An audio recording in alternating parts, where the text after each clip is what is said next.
뭐 지압이라든지 이런 걸 할 때는 삼음교라고 이 발목 안쪽에 요 네 손가락 정도 올라와서 삼음교라는 혈자리가 있으니까 그 혈자리를 자극해 주는 것도 좋고요. 안녕하세요. 몸신 한의사 한진우입니다. 생리통 참 참을 수 없는 고통이죠. 우리가 진통제 광고를 할 때 두통, 치통, 생리통엔 어떤 약 이렇게 광고를 할 정도로 심한 통증이죠. 두통 참을 수 없죠. 치통 극심한 통증이죠. 여기에 이제 생리통까지. 생리를 시작하면서부터 보통 생리통을 동반하지는 않는데요.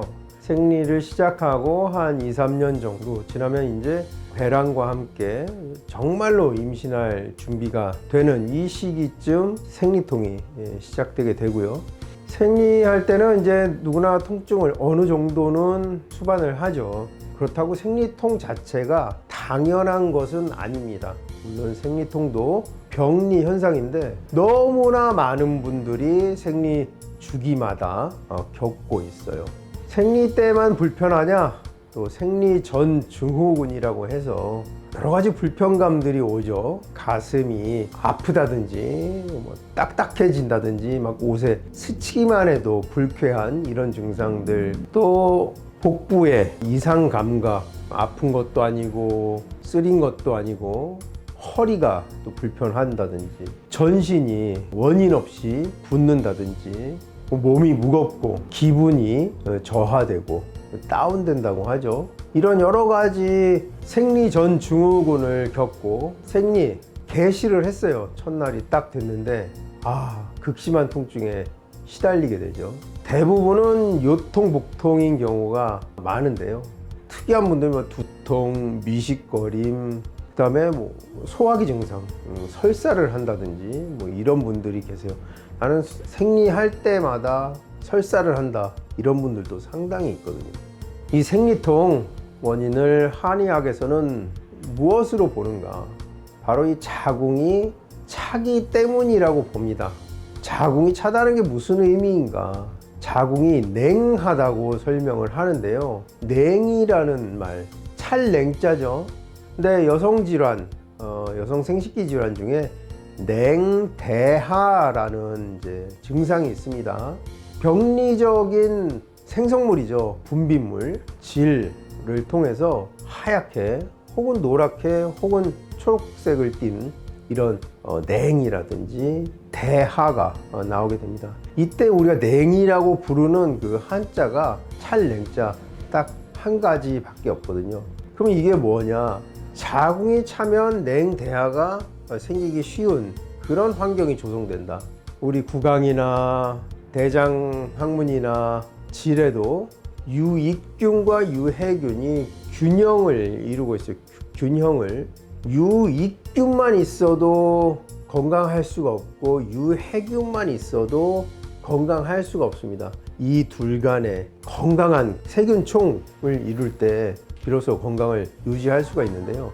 이 여성 건강에서 자궁, 아랫배, 특히 자궁이 차면 여러 가지 병리 현상이 일어날 수 있는데 이것이 냉대하, 생리불순이라든지 생리통 같은 이런 여성 관련 증상 질환이 나타날 수가 있겠습니다. 자궁이 찬 것 때문에 불임과 난임에 이를 수도 있기 때문에요.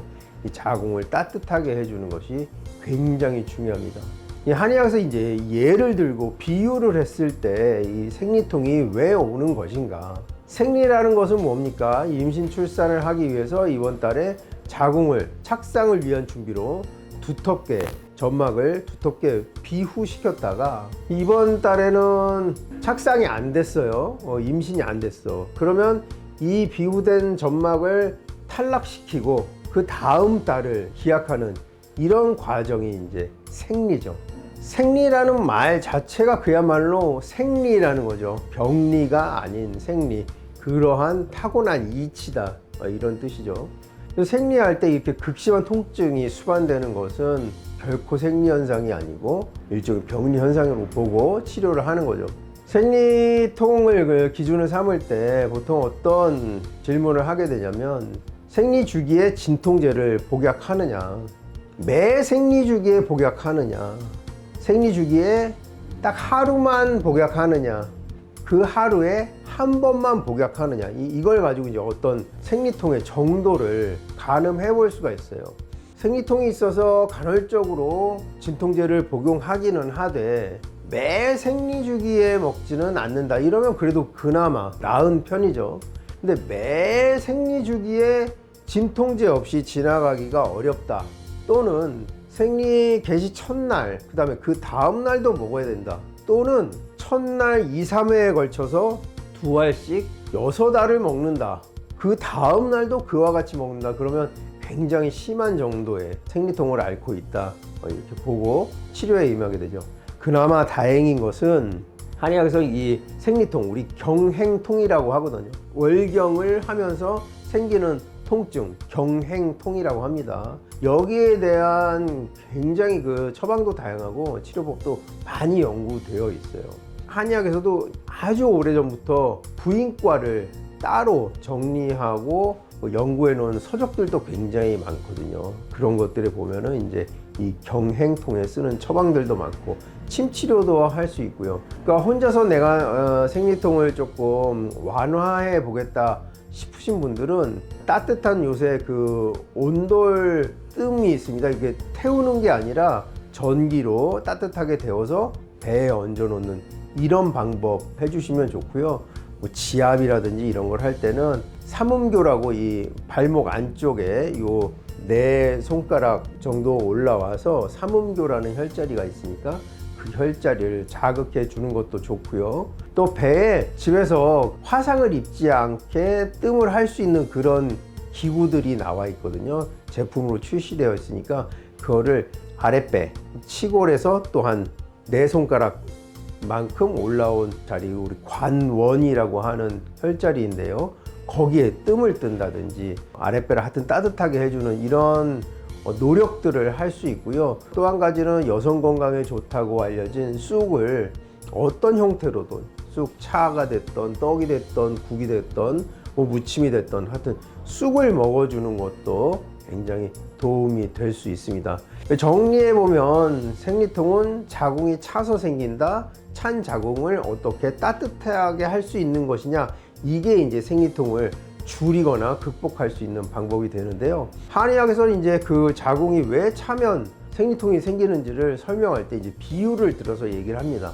우리 자궁을 땅이나 어떤 물체라고 생각을 했을 때 여기서 점막이 떨어질 때는 이 자궁이 따뜻해야 부드럽게 상처 없이 어떤 통증 없이 떨어질 수가 있는데요. 자궁이 차면 탈락하는 과정에 깔끔치도 않고 통증이 생긴다. 고로 자궁을 따뜻하게 하면 이 생리통을 줄일 수 있다. 이렇게 설명을 하고 있습니다.